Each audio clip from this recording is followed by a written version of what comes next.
The rally, starting with the trial today, the prosecution called 6 Tulsa police officers to the stand.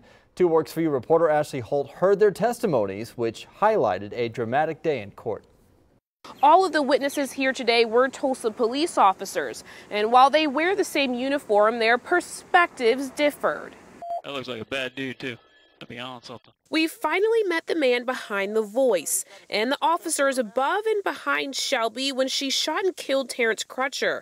The first officer, Tyler Turnbow, the second officer on scene after Shelby. He called it worrisome when he heard Shelby say a man wasn't showing his hands over the radio.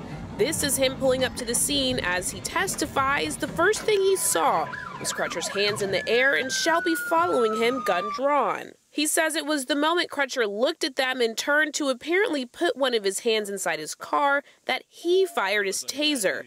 He said he didn't know Shelby fired her weapon until she said something.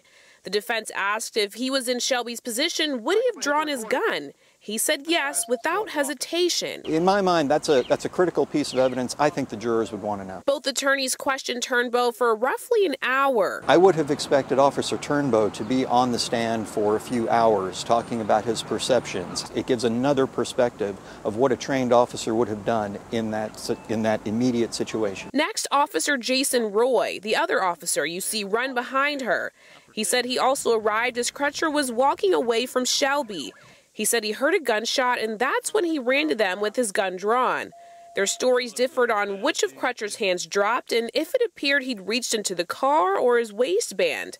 Our legal expert saying the differences actually help Shelby. If they can discredit an officer, well, that's what their job is. Roy defended Shelby, saying he'd do the same thing, and they train officers to shoot until the threat stops, no matter how many shots.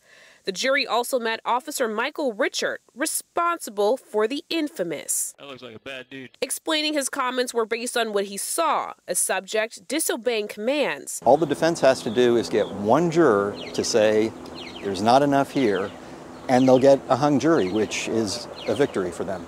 Attorneys also focused on the PCP and Crutcher systems. Officers saying based on their experience and training that people can be aggressive or not obey commands. Something that attorneys are trying to prove may answer a question that officers say Shelby asked that day, which was, why did he make me do it?